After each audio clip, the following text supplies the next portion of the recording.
ഈ പ്രപഞ്ചത്തിൽ അല്ലെങ്കിൽ ഈ ലോകത്തിൽ ഏറ്റവും എളുപ്പമുള്ള ഒരു കാര്യം എന്താണ്? പറയാമോ നിങ്ങൾക്ക്?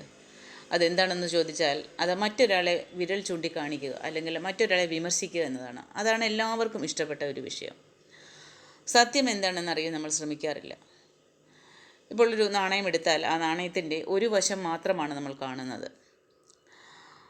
ആ ഒരു വശം മാത്രം കണ്ട് നമ്മുടെ മുൻവിധികൾ വെച്ചുകൊണ്ട് നമ്മൾ മറ്റുള്ളവരുടെ ജീവിതത്തെ അളക്കുകയാണ് ചെയ്യുന്നത്. ഇപ്പോൾ നടന്നുകൊണ്ടിരിക്കുന്ന വിഷയങ്ങളാണ്. സോഷ്യൽ മീഡിയയിലൂടെ അങ്ങനെയുള്ള വീഡിയോകൾക്കാണ് ഒരുപാട് റീച്ച് അധികം കിട്ടുന്നത്.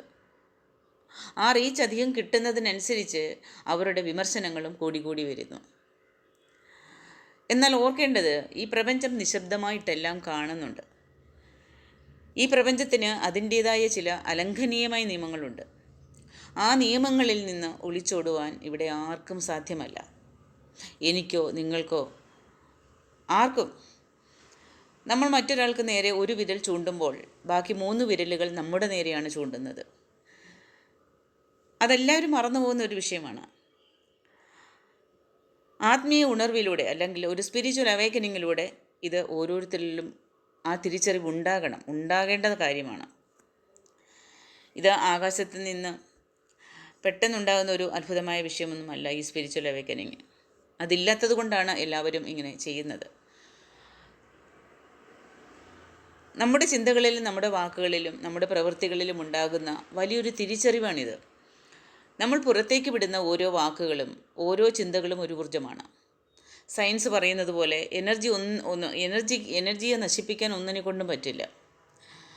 അത് നശിപ്പിക്കാൻ പറ്റില്ല. അത് രൂപമാറ്റം സംഭവിക്കുക മാത്രമാണ് ചെയ്യുന്നത്. നമ്മളിപ്പോൾ ഒരാളെക്കുറിച്ച് സത്യം അറിയാതെ ഒരു അപവാദം പറയുമ്പോൾ അല്ലെങ്കിൽ കഠിനമായി അവരെ വിമർശിക്കുമ്പോൾ നമ്മൾ പുറത്തു വിടുന്നത് അങ്ങേയറ്റം വിഷമയമായ ഒരു നെഗറ്റീവ് ഊർജ്ജമാണ്. ഈ പ്രപഞ്ചം ഒരു വലിയ കണ്ണാടിയാണെന്ന് നമ്മൾ മറക്കരുത്. നമ്മൾ അതിന് മുൻപിൽ നിന്ന് എന്താണ് കാണിക്കുന്നത് അത് അതേപടി നമ്മളിലേക്ക് തിരിച്ച് പ്രതിഫലിക്കും. പലരും ചോദിക്കുന്നത്, ഞാൻ മറ്റൊരാളെ രഹസ്യമായിട്ടല്ലേ കുറ്റപ്പെടുത്തിയത്, അല്ലെങ്കിൽ എൻ്റെ ഉള്ളിലല്ലേ ആ വിചാരമുണ്ടായത് എന്ന്. പ്രപഞ്ചം അപ്പോൾ എങ്ങനെയാണ് എന്നെ ശിക്ഷിക്കുന്നതെന്ന് ഒരു സംശയം വരുന്നവരുണ്ടാവും. അവർ മനസ്സിലാക്കേണ്ടത്, ഈ പ്രപഞ്ചത്തിൻ്റെ ശിക്ഷ എന്ന് പറയുമ്പോൾ അതൊരു കോടതി മുറിയിലെ കൂട്ടിൽ കയറ്റി നിർത്തി ജഡ്ജിയുടെ ഒരു വിധി പോലെയല്ല. അത് വളരെയധികം സ്വാഭാവികമായിട്ട് നമ്മുടെ ജീവിതത്തിൽ സംഭവിക്കുന്ന ഒരു വിഷയമാണത്. മറ്റൊരാളെ നിങ്ങൾ വേദനിപ്പിക്കുമ്പോൾ ആദ്യം മലിനമാകുന്നത് നിങ്ങളുടെ സ്വന്തം മനസ്സാണ്, നമ്മുടെ സ്വന്തം മനസ്സ്. നമ്മളിപ്പോൾ ഒരാളെ കുറ്റപ്പെടുത്തുകയാണെങ്കിൽ, വേദനിപ്പിക്കുകയാണെങ്കിൽ അതിൻ്റെ അനുഭവിക്കേണ്ടത് നമ്മൾ തന്നെയാണ്. നമ്മുടെ സ്വന്തം മനസ്സിലാണ് അതിൻ്റെ കറ പറ്റുന്നത്. ആദ്യം ഒരു പാത്രത്തിൽ വിഷം സൂക്ഷിച്ചു വെച്ചാൽ ആ പാത്രത്തിലാണ് ആദ്യം കേടുപാടുകൾ സംഭവിക്കുന്നത്. അതേപോലെ മറ്റൊരാളുടെ വിദ്വേഷം അല്ലെങ്കിൽ മറ്റൊരാളോടുള്ള ഒരു ദേഷ്യം നിങ്ങളുടെ ഉള്ളിൽ കിടക്കുമ്പോൾ നിങ്ങളുടെ സമാധാനവും സന്തോഷവും അവിടെ പടിയിറങ്ങി പോവുകയാണ്. നിങ്ങൾ എത്ര വലിയ പ്രാർത്ഥനകൾ നടത്തിയാലും എത്ര മണിക്കൂറുകൾ ധ്യാനിച്ചാലും നിങ്ങളുടെ ഉള്ളിൽ ഒരു ശാന്തി ഉണ്ടാവില്ല. ധ്യാനിക്കുന്നവർക്ക് അങ്ങനെ ഒരു വിമർശനം ചെയ്യുന്ന ഒരു സ്വഭാവം ഉണ്ടാവില്ല. കാരണം നിങ്ങൾ മറ്റൊരാളുടെ ജീവിതത്തിന്മേൽ ഒരു കരിനിഴൽ വീഴ്ത്താൻ ശ്രമിച്ചു കഴിഞ്ഞാൽ നിങ്ങളുടെ ഉള്ളിലെ ആത്മീയ വെളിച്ചം അവിടെ കെട്ടുപോകും. അതായത് തൻ്റെ ഉള്ളിലെ ഈശ്വരാംശത്തെ മനസ്സിലാക്കാൻ ധ്യാനം ചെയ്യുന്നവർക്ക് ഒരിക്കലും ഈ കേടുപാടുകൾ ഉണ്ടാകില്ല. അതല്ലാതെ സ്വന്തം ഭൗതിക സുഖങ്ങൾക്ക് വേണ്ടിയിട്ട് ധ്യാനം ചെയ്യുകയും ഈ പ്രപഞ്ചത്തെ യൂസ് ചെയ്യുന്നവർക്ക് മറ്റുള്ളവരോട് കരുണ തോന്നുകയോ അല്ലെങ്കിൽ ഇങ്ങനെയുള്ള ഒരു ആത്മീയ ഉണർവ് ഉണ്ടാകുകയോ ചെയ്യാറില്ല. ആ പ്രപഞ്ച സത്യങ്ങളെ മനസ്സിലാക്കാൻ കഴിയില്ല അവർക്ക്. അപ്പോൾ നമ്മുടെ ആ ഒരു ഉള്ളിലുള്ള ചെറുതെങ്കിലും ആയിട്ട് അവശേഷിക്കുന്ന ആത്മീയ വെളിച്ചത്തിനെ ഇല്ലാതാക്കുന്നതാണ്, ഇല്ലാതാക്കി കളയുന്നതാണ് പ്രപഞ്ചം തരുന്ന ആദ്യത്തെ ശിക്ഷ. അപ്പോൾ നമ്മുടെ പുരാണ ഗ്രന്ഥങ്ങളും ആത്മീയ ഗുരുക്കന്മാരും ഈ കർമ്മഫലത്തെക്കുറിച്ചൊക്കെ ഒരുപാട് വ്യക്തമായിട്ട് പറഞ്ഞിട്ടുണ്ട് ഒരുപാട് കാര്യങ്ങൾ. നമ്മൾ വിതയ്ക്കുന്നത് എന്താണോ അത് തന്നെയാണ് നമ്മൾ കൊയ്യുന്നത്. നിങ്ങളിപ്പോൾ മറ്റൊരാളുടെ നേരെ എറിയുന്ന ചെളി ആദ്യം പുരളുന്നത് എവിടെയാണ്? നിങ്ങളുടെ സ്വന്തം കൈകളിലാണ്. മറ്റൊരാളുടെ തകർച്ചയിൽ സന്തോഷിക്കുന്ന മനസ്സ് ഒരിക്കലും ഒരു ആത്മീയ മനസ്സല്ല. സത്യമറിയാതെ ഒരാളെ സോഷ്യൽ മീഡിയയിലൂടെയോ അല്ലെങ്കിൽ 4 പേർ കൂടുന്ന ഇടങ്ങളിലോ അപമാനിക്കാൻ ശ്രമിക്കുമ്പോൾ താൽക്കാലികമായി നിങ്ങൾക്കൊരു വലിയ ഈഗോ തൃപ്തിപ്പെടുത്തൽ ലഭിച്ചേക്കാം. ഞാൻ ജയിച്ചു എന്ന് തോന്നാം. പക്ഷേ പ്രപഞ്ചം നിങ്ങൾക്ക് വേണ്ടി ഒരു സമയം കാത്തു വെച്ചിട്ടുണ്ട്. നിങ്ങൾ ഏതൊരു സാഹചര്യത്തിലാണോ മറ്റൊരാളെ നിസ്സാരമായി കണ്ട് കുറ്റപ്പെടുത്തിയത്, അതേപോലൊരു സാഹചര്യത്തിലൂടെ പ്രപഞ്ചം നിങ്ങളെയും കടത്തിവിടും. നിങ്ങളെ ഇല്ലെങ്കിൽ നിങ്ങൾ അതുപോലെ സ്നേഹിക്കുന്ന, അല്ലെങ്കിൽ അവർക്ക് ഒരു പോറൽ പോലും ഏൽക്കരുതേ എന്ന് നിങ്ങൾ ആഗ്രഹിക്കുന്ന വ്യക്തികളുടെ ജീവിതത്തിൽ ആ സാഹചര്യങ്ങളെ കടത്തിവിടും. ആർക്കാണോ ബാധിപ്പുണ്ടാകുമ്പോൾ നിങ്ങളുടെ മനസ്സിന് വേദനയാകുന്നത്, അങ്ങനെയുള്ള വ്യക്തികളെ തിരഞ്ഞെടുത്ത് അവരെ ആ സാഹചര്യത്തിലൂടെ കൊണ്ടുപോകും. നിങ്ങൾ മറ്റുള്ളവരാൽ ഇതേപോലെ തന്നെ വേട്ടയാടപ്പെടും. അപ്പോഴാണ് മറ്റൊരാളുടെ വേദന എന്തായിരുന്നു എന്ന് നിങ്ങളുടെ ആത്മാവ് തിരിച്ചറിയുന്നത്. പ്രപഞ്ചം ആരെയും ക്രൂരമായി ശിക്ഷിക്കുകയല്ല ചെയ്യുന്നത്, മറിച്ച് ഓരോ അനുഭവങ്ങളിലൂടെ ഓരോരുത്തരെയും തിരുത്തുകയും അവരെ ആ ഒരു പഠിപ്പിക്കുകയുമാണ് ചെയ്യുന്നത്. ഈ പ്രപഞ്ചത്തിലെ എല്ലാ ജീവജാലങ്ങളും ഒരേ നൂലിൽ കോർത്ത മുത്തുകൾ പോലെ പരസ്പരം ബന്ധപ്പെട്ടിരിക്കുന്നതാണ്. നമ്മളെല്ലാവരും ഒരേ പ്രപഞ്ച ചൈതന്യത്തിൻ്റെ ഭാഗങ്ങളാണ്. അങ്ങനെയാണെങ്കിൽ ഞാൻ മറ്റൊരാളെ വേദനിപ്പിക്കുമ്പോൾ യഥാർത്ഥത്തിൽ വേദനിപ്പിക്കുന്നത് എന്നെ തന്നെയാണ്. ഒരു മരത്തിൻ്റെ ഒരു കൊമ്പ് മറ്റൊരു കൊമ്പിനെ വെറുത്തു കഴിഞ്ഞാൽ ആ മരത്തിന് നിലനിൽക്കാൻ പറ്റുമോ? ഇല്ല. അതേപോലെ തന്നെയാണ് മനുഷ്യരും. സത്യമറിയാതെ നമ്മൾ നടത്തുന്ന ഓരോ വിമർശനങ്ങളും നമ്മുടെ സ്വന്തം ഭാഗ്യത്തെയും നമ്മുടെ ഐശ്വര്യത്തെയുമാണ് തടഞ്ഞു വയ്ക്കുന്നത്.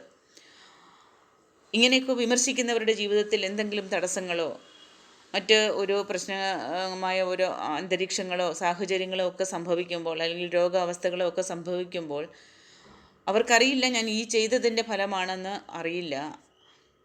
അവർ വിചാരിക്കുന്നത് മറ്റെന്താ, അല്ല അവരതങ്ങനെ അത്രയും ആഴത്തിൽ അവർക്ക് ചിന്തിക്കാൻ പറ്റില്ല. ആ സമയങ്ങളിൽ നമ്മുടെ ജീവിതത്തിൽ പെട്ടെന്നുണ്ടാകുന്ന തടസ്സങ്ങളും രോഗങ്ങളും വിട്ടുമാറാത്ത മാനസികമായ ബുദ്ധിമുട്ടുകളും സാമ്പത്തിക തകർച്ചകളും ഇതെല്ലാം പലപ്പോഴും നമ്മൾ മുൻപ് ചെയ്ത ഇത്തരം നെഗറ്റീവ് കർമ്മങ്ങളുടെ ഫലമായിരിക്കാം. ഈ പ്രപഞ്ചത്തിൻ്റെ ഊർജ്ജതലം അത്രയ്ക്ക് സൂക്ഷ്മമാണ്. നമ്മൾ ചെയ്യുന്ന ചെറിയൊരു നന്മ പോലും പ്രപഞ്ചം മറക്കില്ല. അതേപോലെ തന്നെ നമ്മൾ ചെയ്യുന്ന ചെറിയൊരു തെറ്റ്, ചെറിയൊരു തിന്മ പോലും ഈ പ്രപഞ്ചം അതിനും കണക്ക് വയ്ക്കുന്നുണ്ട്. പലപ്പോഴും നമ്മൾ മറ്റുള്ളവരെ വിമർശിക്കുന്നത് നമ്മുടെ സ്വന്തം അപകർഷതാബോധം കൊണ്ടോ അല്ലെങ്കിൽ അസൂയ കൊണ്ടോ ആണ്. അതിന് മാറ്റമേ ഇല്ല. മറ്റൊരാൾ വളരുമ്പോൾ അവരെ വലിച്ചു താഴെയിടാൻ നമ്മൾ കണ്ടെത്തുന്ന ഏറ്റവും എളുപ്പമുള്ള ഒരു ആയുധമാണ് അപവാദ പ്രചരണം. എന്നാൽ ആത്മീയമായി ചിന്തിച്ചു കഴിഞ്ഞാൽ മറ്റൊരാളുടെ വളർച്ചയിൽ അസൂയപ്പെടുന്ന നിമിഷം നമ്മൾ പ്രപഞ്ചത്തോട് പറയുന്നത് എനിക്കതിനുള്ള യോഗ്യതയില്ല എന്നാണ്. ആ നിമിഷം മുതൽ പ്രപഞ്ചം നിങ്ങളുടെ വഴികളും അടച്ചു തുടങ്ങും. യഥാർത്ഥത്തിൽ അറിവുള്ള ഒരാൾ, അല്ലെങ്കിൽ ഉള്ളിലൊരു ഉണർവുള്ളവൻ, ഇൻഡ്യൂഷൻ ഉള്ളവർ മറ്റുള്ളവരുടെ കാര്യങ്ങളിൽ അനാവശ്യമായി ഇടപെടില്ല. അവർ തൻ്റെ ചിന്തകളെയും വാക്കുകളെയും നിയന്ത്രിക്കുന്നതാണ്. ഒരു വ്യക്തി ഒരു തെറ്റ് ചെയ്തതായി നമ്മുടെ കണ്ണിൽ കണ്ടാൽ പോലും അതിൻ്റെ പിന്നിലെ സാഹചര്യം എന്താണെന്ന് അറിയാതെ അവരെ വിധിക്കാൻ നമ്മൾ ആരാണ്? ഓരോ മനുഷ്യനും അവരവരുടെ ഭൂതകാല അനുഭവങ്ങളുടെയും സാഹചര്യങ്ങളുടെയും സൃഷ്ടിയാണ്. അവരെ തിരുത്തേണ്ടത് നമ്മുടെ കടമയല്ല, പ്രപഞ്ചത്തിൻ്റെ കടമയാണ്, നമ്മുടേതല്ല. നമ്മൾ പ്രതികരിക്കേണ്ട ഒരു കാര്യവുമില്ല. നമ്മളുടെ കടമ എന്താണ്? നമ്മുടെ കടമകളിലും കർത്തവ്യങ്ങളിലും ജാഗരൂകരായിട്ടിരിക്കുക, സ്നേഹവും കരുണയും പങ്കുവയ്ക്കുക മാത്രമാണ്. മൗനത്തിന് വലിയൊരു ശക്തിയുണ്ട്. ആത്മീയതയുടെ ആദ്യ പടി എന്ന് പറയുന്നത് ആവശ്യമില്ലാത്ത ഇടങ്ങളിൽ മൗനം പാലിക്കുക എന്നതാണ്. ഒരു കാര്യത്തെക്കുറിച്ച് പൂർണ്ണമായ അറിവില്ലെങ്കിൽ എനിക്കറിയില്ല എന്ന് തുറന്നു പറയാൻ നമ്മൾക്ക് സാധിക്കണം. മറ്റൊരാളെക്കുറിച്ച് മോശമായ ഒരു കാര്യം കേൾക്കുമ്പോൾ അത് മറ്റൊരാളിലേക്ക് പങ്കുവയ്ക്കാതിരിക്കാൻ കാണിക്കുന്ന മനസ്സുണ്ടല്ലോ, അതാണ് ഏറ്റവും വലിയ പുണ്യം. നമ്മുടെ വാക്കുകൾ ഒരു ഔഷധം പോലെ ആയിരിക്കണം കൂട്ടുകാരെ, അല്ലാതെ മറ്റൊരാളുടെ ഹൃദയം കീറിമുറിക്കുന്ന വാളായിട്ട് മാറരുത്.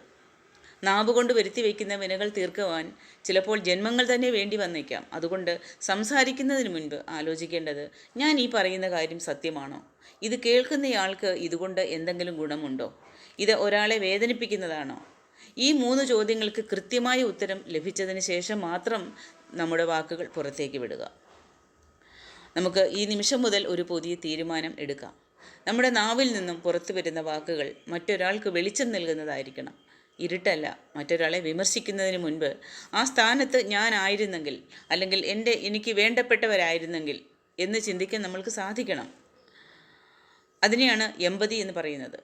നമ്മൾ മറ്റുള്ളവർക്ക് മാപ്പ് കൊടുക്കുമ്പോൾ പ്രപഞ്ചം നമ്മൾക്കും മാപ്പ് തരുന്നു.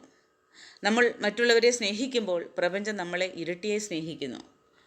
അനാവശ്യമായ വാക്കുകൾ ഉപേക്ഷിച്ച് മൗനത്തിൻ്റെ ആഴങ്ങളിലേക്ക് ഇറങ്ങിച്ചെല്ലുമ്പോൾ മാത്രമാണ് നമുക്ക് യഥാർത്ഥ ഈശ്വര ചൈതന്യത്തെ തൊട്ടറിയാൻ സാധിക്കുന്നത്. നമ്മുടെ ചിന്തകൾ ശുദ്ധമായിരിക്കണം, നമ്മുടെ വാക്കുകൾ ശാന്തമാകണം.